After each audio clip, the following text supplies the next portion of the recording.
you ever felt extremely miserable and down, and you tried to find answers as to why you may feel so spiritually empty? Has there ever been a time, brothers and sisters, where you tried to pick up the book of Allah subhanahu wa ta'ala, you tried to read the Quran, however, it seemed as if there was a barrier between you and tasting the sweetness of the speech of Allah subhanahu wa ta'ala? Has there been times when you felt that all of the doors have been closed around you? Every time you want to get up on your 2 feet to accomplish something, the doors seem shut on your face. Has there ever been a time, my beloved brothers and sisters, where you have been struck with so many financial difficulties? Every single time when you try to get up on your 2 feet to better your financial position, again you felt as if there was no way out of the situation that you're in. ظُلُمَاتٌ بَعْضُهَا فَوْقَ بَعْضٍ, darkness above darkness. إِذَا أَخْرَجَ يَدَهُ لَمْ يَكَدْ يَرَاهَا. You take out your hand, it is as if you can't see it. That's because of how dark it is. My brothers and my sisters, there are many reasons as to why we may feel a certain way, as to why we may feel with what I mentioned. The sins that at times we may take so lightly have some serious consequences. Many people think that when you sin, you will only be held to account when you meet Allah subhanahu wa ta'ala on the Day of Judgment. The reality of the matter is, my brothers and my sisters, this is far from it. The sins have some serious consequences that will come back to haunt us, especially when we think that we can deceive Allah Azza wa Jal. It is just one night that I will disobey Allah Azza wa Jal. My brothers and my sisters, and that which is even worse than that is when we take these sins so lightly, not realizing that it could be the first spark to one shooting out of the religion. And yes, I'm not the one who said this. In fact, it was mentioned over 700 years ago by the great Imam Ibn al-Qayyim rahmatullahi alayhi, when he said, Al-ma'asiyatu baridul kufr. The sin that one carries out, it is the first spark to disbelief, to one apostating from the deen of Allah subhanahu wa ta'ala. Kama anna al-qublata baridul zina, or baridul jima' should I say. Just as the kiss is the first spark to sexual intercourse, وَكَمَا أَنَّ الْغِنَى بَرِيدُ الزِّنَى. And just as the music that one listens to is the first spark to az-zina. Brothers and sisters, the sins are not a light matter that we might sometimes, brothers and sisters, look down on. إِنَّكُمْ لَتَعْمَلُونَ أَعْمَالًا هِيَ أَدَقُّ فِي أَعْيُنِكُمْ مِنَ الشَّعْرِ وَكُنَّا نَعُدُّهَا مِنَ الْمُوبِقَاتِ. As the great companion Abu Dharr radiallahu ta'ala anhu mentioned, indeed you carry out sins that you see, subhanallah, smaller, or should I say maybe more thinner than a piece of hair. And we used to count it or see it as the most destructive sins. Today, that which we take very minor, the major sins that might happen in our communities, because we've become so desensitized to it, this, my brothers and my sisters, would be considered by the companions as something that is a no-go. It can't happen, never. Let alone the minor sins that we've perhaps seen as a normal part of life. These minor sins, they used to see as the major sins. Look how times have changed. May Allah Azza wa Jal protect us. So I have, brothers and sisters, a number of the effects of sins written down here that I took from this kitab called Ad-Da'u Wad-Dawa, the sickness and the cure. Wallahi, when you read the muqaddimah, the introduction, it breaks your heart, because it was a letter that was sent to Ibn al-Qayyim of one saying, if I continue like this, then indeed I will run myself into destruction. I remember when Shaykh Abdul Razak al-Badr was teaching us this kitab, he was saying that this is a kitab, it is a book that is so relevant for those in today's day and age, especially those who have become addicted to sins. Because the questioner, the one who sent this risala, this message to Ibn al-Qayyim rahmatullahi alayhi, it was very evident that he was addicted to some sin. However, it wasn't made clear exactly what the sin was, but it was some sort of addiction that you could take away from the muqaddimah. So the Shaykh Ibn al-Qayyim rahmatullahi alayhi, he wrote a whole book that has also been translated into English, which I advise every single one of you guys, inshallah ta'ala, to look for. It's called The Sickness and the Cure by Ibn al-Qayyim rahmatullahi alayhi.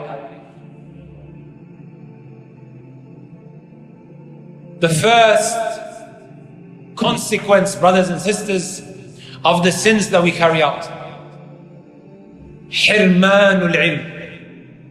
Brothers and sisters, from the most common questions that I receive, especially in the month of Ramadan, is the month of Quran, right? شهر رمضان الذي أنزل فيه القرآن. The month of Ramadan in which the Quran came down. We all want to open the book of Allah Azza wa Jal.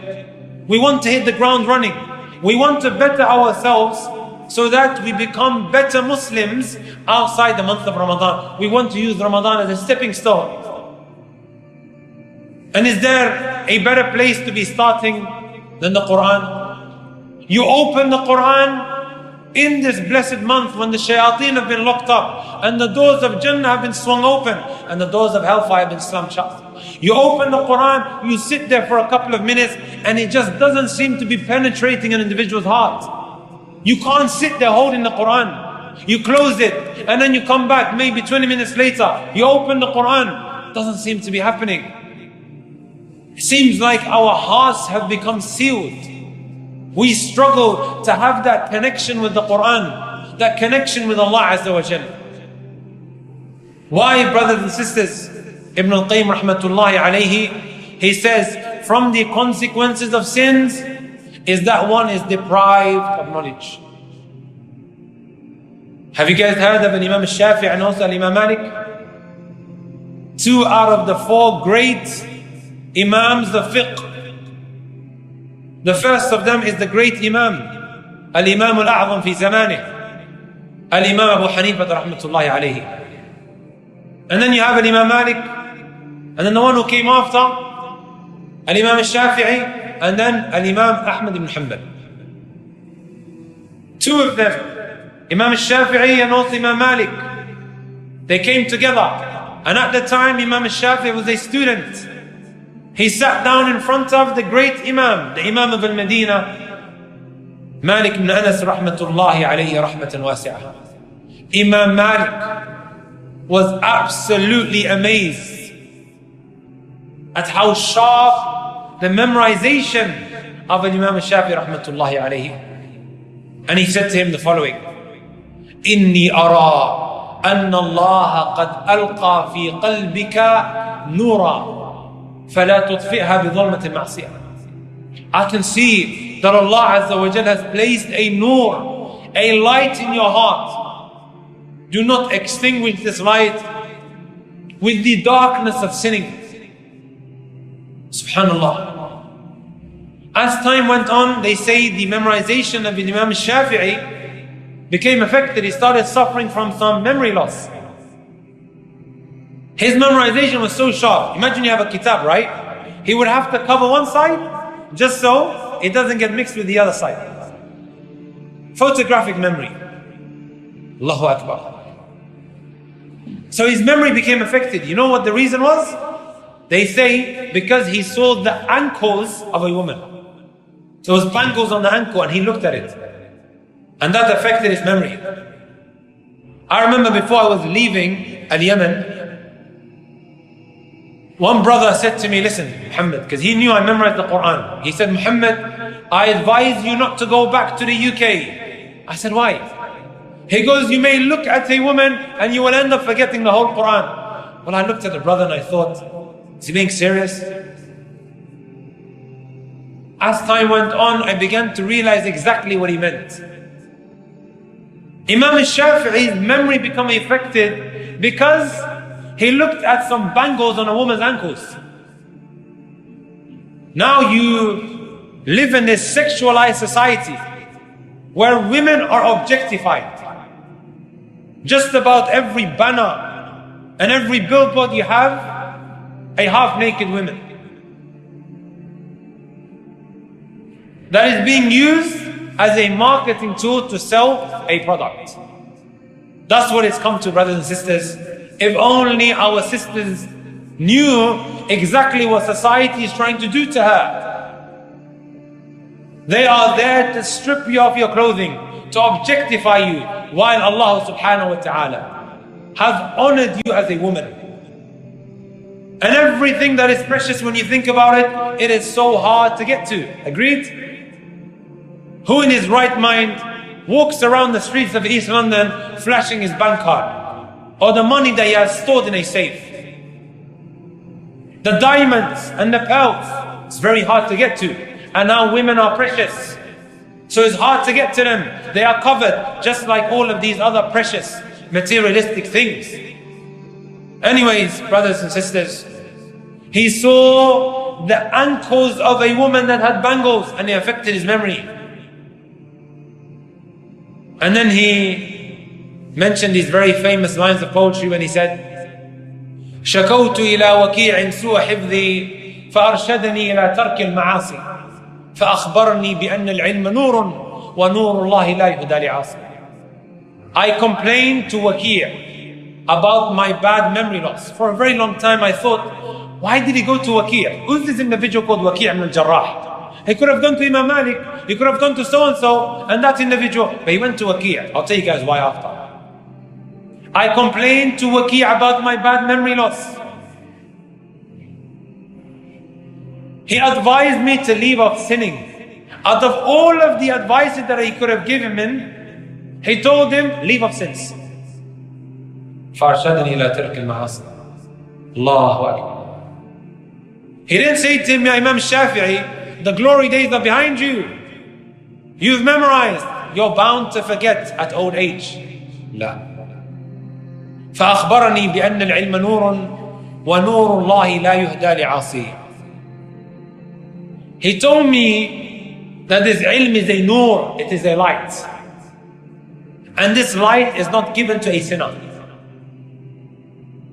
As time went on, after studying this kitab, brothers and sisters, I was reading Sir Alam al-Nubala and I came across what was so amazing about Waki' ibn al-Jarrah. And it will make sense as to why he went to him. Ali ibn Khashram, he mentions, ما رأيت بيد وكيع كتابا قط. I never ever saw Waki' holding a book. Never. إنما هو الحفظ. Everything was from the top of his memory. So I asked him, ما دواء النسيان? What is the cause of forgetting or memory loss? He said, if I was to tell you, you're going to act upon it. I said, eh, wallah. He said, ترك المعاصي, to leave off sinning. ما جربت مثله قط. I've never tried anything like it. The sins, brothers and sisters, it deprives us of being able to taste the pleasure of the Quran, to be able to sit down and to recite. Wallahi, the sins that we carry out, it prevents us. Right? They could have made a lot of excuses for themselves. However, they were self-critical, which we will come into inshallah ta'ala in a moment. Even Ibn Qudam rahmatullahi alayhi, he says the following: من موانع فهم القرآن والتلذذ به, from the causes as to why one may be deprived of being able to understand the Quran and tasting the sweetness of it. 3 things. Number 1, أن يكون مصرا على ذنب. He is someone who persists on the sins that he does. Everybody makes mistakes. Here he's speaking about persisting on it. He got away with it. There were no consequences. And sometimes that happens, right? There were no consequences, so khalas, I got away with it. I wasn't struck with any difficulty or any hardship or any financial problems. Let me try it again. أن يكون مصرا على ذنب. Number 2, أن يكون مبتلا بالكبر. To be tested with arrogance. This is a huge factor as to how an individual may be prevented from being able to taste the sweetness of the Quran. And it may make sense as to why we struggle to open the book of Allah Azza wa Jal. It may well do, brothers and sisters. Even Shaykh al-Islam Taymi rahmatullahi alayhi في كتابه الرد على الشادري, he says, رأيت كثيرا من المنتسبين إلى العلم يبتلون بالكبر. I saw many of those who ascribe themselves to knowledge. He's not just talking about the average Joe that you see walking around in the streets of East London. La. He's talking about people of knowledge are tested with arrogance. وَيُحْرَمُونَ حَقِيقَةَ الْعِلْمِ. They are then deprived of the essence of knowledge. You've been studying, or you've been upon a certain way for maybe 10 years. Or you were brought up from a young age doing something that is in contrary to the Sharia. You've become old, white beard. You have a little bit, someone comes and corrects you. Who are you to come and correct me? That's the kind of response that comes out of your mouth. I knew what the sunnah was before you knew what a sandwich was. Wallahi, I heard this with my own ears by one of the pioneers of the da'wah when I was in Yemen through audio. You want to tell me what the sunnah is? I knew about the sunnah before you knew what a sandwich was. I've heard statements such as, I used to clean your backside, now you want to teach me how to make wudu? All of this, brothers, is kibr. It's arrogance. And the Messenger ﷺ said, arrogance is batarul haq wa ghamtun nas. To belittle the people and to reject the truth. Does that make sense, my brothers and my sisters? We really have to empty the vessel. This heart needs to be cleaned. Otherwise, we will be deprived of that which is going to grant us salvation.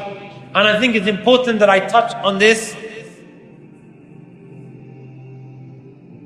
statement of Ibn al-Jawzi rahmatullahi alayhi. A lot of the time we talk about ilm, what's so good about ilm? Many people think that you only seek knowledge if you want to become a sheikh, if you want to become a serious student of knowledge. La wallah. Brothers and sisters, pay attention to this very important point. Would you agree that because of a lack of knowledge, there is that which is inflammatory, considered by the texts? I'm not here, by the way, brothers and sisters, to express my own views and opinions. I'm just quoting. There is immoral sexual practices that has become normalized in the society. The world's become a very colorful place. You want to cross the road, the zebra crossing is rainbow colors. It's become a very colorful world, right? We've become so desensitized to what is unacceptable morally as per the script. And by the way, brothers and sisters, this isn't only a Muslim position. The Jews believe the exact same thing, and the Christians. I believe it's 230 Jewish rabbis, they call themselves the Torah Jews, and mental health experts and doctors. They came together to take a unified position against the colorful team, saying how this is what harmful and immoral. Does that make sense? But then us Muslims, we feel extremely embarrassed and shy to speak about what is in the Quran. Come on, brothers. We are either made to feel that we have to have coalitions with them, or we must be on the back foot. Point I wanted to make is, likewise, how to be a man. How to be what? A man. Toxic masculinity, alpha male, madri ايش. People are taking guidance from an individual who half the time spews absolute filth and evil. The feminists have had a strong hold on society for a very long time. And now the opposite has emerged. Shabab are glued to these individuals, either the feminists or what? Now this new movement. Is it in line with the Sharia? Wallahi, a lot of it isn't. Point I want to make, my brothers and my sisters. Al-ilm teaches us how to navigate and maneuver around Fitna al-shubuhat wa fitna al-shahwat. The fitna of sexual temptations and desires. Ilm teaches you that. Put your hand up if you came to my lecture yesterday in Edmonton Islamic Center. طيب, Jamil, let me ask you guys a question. When the wife of Al-Aziz locked Yusuf in the room and she said, let's go, what did he do? He sought refuge from Allah Azza wa Jalla, and then did he just sit there? What did he start doing? He ran away from her. He ran away from her, right? Is this not ilm? How to deal with some of these sexual temptations? Today a sister slides into your DM, right? And then the shaitan whispers, I'm going to give her da'wah. She ends up giving him da'wah. Her looks end up giving him da'wah. Because of you entertaining that which you should have run far away from. And there's so much more that can be learned, brothers and sisters. So much more. Does that make sense? About how to deal with the day-to-day struggles and challenges. Likewise, Maryam alayhi salatu wasalam, when Jibreel came to her, فَتَمَثَّلَ لَهَا بَشَرًا سَوِيًّا, in the form of a human being, did she just sit around entertaining this man who just approached her? إِنِّي أَعُوذُ بِالرَّحْمَنِ مِنْكَ, I seek refuge in Allah Azza wa Jal from you. If you are someone of taqwa, taqiyyan, stay away from me. That's the response. She never got excited. Oh, I'm getting a little bit of attention. Teaches us a lot. So the ilm enables us to maneuver and navigate around these temptations. And most importantly also, brothers and sisters, fitna to shubuhat. The fitna of doubts. We are taking our kids and our brothers and sisters to these universities and these schools, which are breeding grounds for kufr, shirk, and all sorts of evil. Agreed? And even more so now, they are being fed a lot of colorful things. And then when the child comes home asking questions, we get angry. Or we say that she has or he has a jinn. No, he doesn't have a jinn. He just doesn't know. He wasn't taught how to tackle a lot of that which he's facing. And now, حُقَّ لَهُ, he has every right to ask questions. Brothers and sisters, ilm is not just to become an alim, a scholar. It will help you immensely in dealing with a lot of your problems. Has anyone here watched a lecture on my YouTube channel called Filthy Fathers, Cheating Husbands and Free Mixing? Put your hand up if you have. Alhamdulillah. So I can ask you a question now. If we sit here and we speak about why you shouldn't gender mix, People say, oh, here we come again. Haram police, right? Backward minded, out of touch with reality. What do you mean don't gender mix? We are in the 21st century. I mentioned hadith and verses, but what I also did, I mentioned first-hand accounts of people who fell victim to gender mixing. A woman would open the door, come with your husbands and let's all sit around and have tea. What happens? And by the way, I took all of these accounts from Islam Q&A because they emailed in sharing some of their personal experiences of how they fell victim to the gender mixing. Wallahi, some husbands were cheating on their wives and they are in the same house because of these gender mixing. And probably the woman that's writing this email, she's writing it while she's what? Crying her eyes out. I remember I said something when I was going through these different accounts. It's times like that when I really appreciate knowledge. Because the Sharia tells us how to save our relationships. All of these people who are emailing in, they're talking about how their relationship broke down. I lost the love of my life, my husband. I lost him because I innocently opened my house for people to come in. Can you see how ilm comes in extremely handy? Or not being alone with the opposite gender. ما خلا رجل مع امرأة إلا كان ثالثا من الشيطان. Never does a man seclude himself with a woman except that the third is shaitan. Wallah, I don't care if you're a sheikh. I don't care if you're Sheikh Salih al-Fawzan or one of the great scholars of our time. If you think that you can control yourself when you're alone with her, then I think you're alien. You're not a human species. As men, that's our biggest fitna.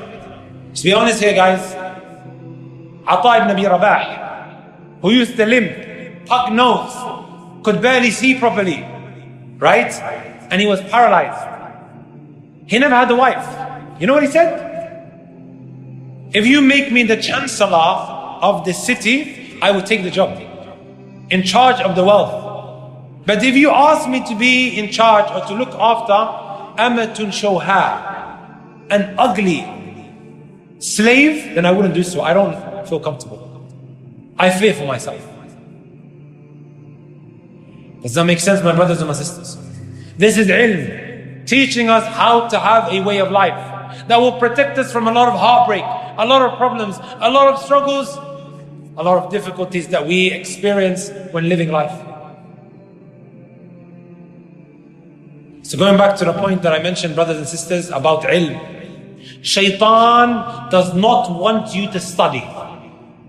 If you are not studying, then know that the shaitan has managed to get the better of you. Why do I say this? Look what Ibn Jawzi rahmatullahi alayhi mentioned. He died, by the way, in the year 592, that's maybe over 800 years ago. اعلم, know أن أول تلبيس إبليس على الناس صدهم عن العلم. The first deception of Iblis was to block you away from knowledge. This knowledge that will give you the insight of how to deal with doubts that will shake your iman, and also some of these sexual temptations that will lead you towards that direction. Shaitan doesn't want you to study. He will look for every way to block you away from knowledge. And that is because the ilm is nur, it is light. فَإِذَا أَطْفَأَ مَصَابِيحَهُمْ خَبَّطْهُمْ بِالظِّلَامِ كَيْفَ شَاءَ. If he manages to extinguish the light, you will see yourself stumbling in the darkness.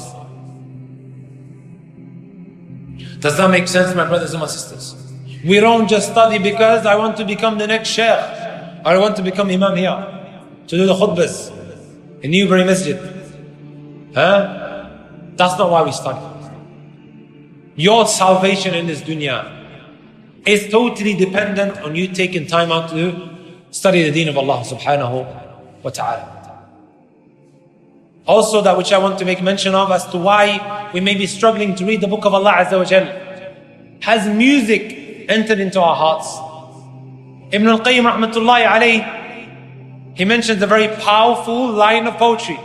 I remember when I was younger, my mom caught me with music on my phone. We used to have the Nokia, infrared. You connect to the guy's phone and then he transfers the music files. Guys, remember infrared, huh? We have to hold the phone together for like 10 minutes to move one file. So I would give the phone to a classmate, and throughout the hours in school, he would transfer it. And then one day my mom called me. She said to me, "Ya Muhammad, I know you want to memorize the Quran. You will not be able to do so if you are listening to music." We always think our parents are backwards. They don't have a clue of what the reality on the ground is. Years later, when I started studying, I came across this line of poetry.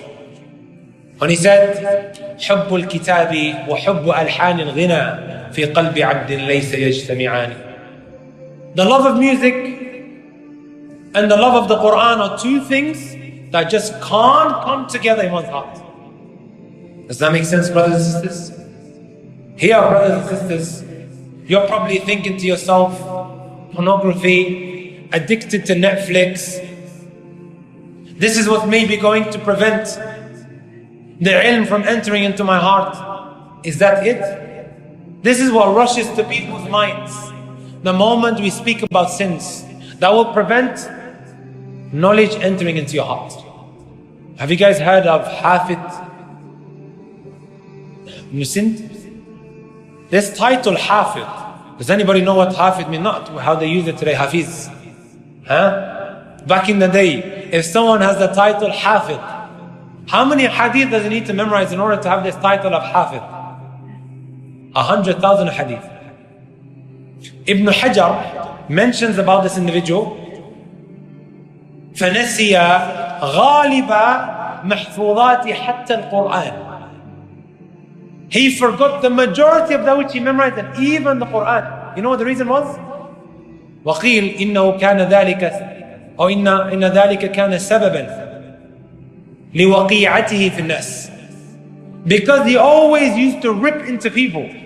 He always used to rip into people. And because of that, he forgot the majority of what he memorized. And also the Quran. 100,000 hadith, brothers and sisters. When I came across this statement, a lot of things began to make sense to me. I would see this brother in Yemen, wallahi, opening the Quran, he would sit there for 10 minutes, he would close it, go off for 20 minutes and come back, open the Quran, sit there 5 minutes and then leave again. Brother stayed in Yemen, in the Maj for years, and he still didn't memorize the Quran. And likewise, he struggled even understanding the Arabic language. And he's just like everyone else, was gone there to study. You know what this brother was known for? Al-Jarh wa Tajrih. He would sit around, this sheikh is like that, this sheikh is like this, this sheikh is like that, this sheikh is like this, non-stop. Makes a lot of sense now, brothers and sisters, right? Makes a lot of sense. Whatever sin it might be, whether it is pornography addiction, adult content, you struggling to stay away from your girlfriend, whoever it might be, or whatever it might be. Sins have a detrimental effect in being able to acquire this nur that will be your salvation in this dunya before the hereafter.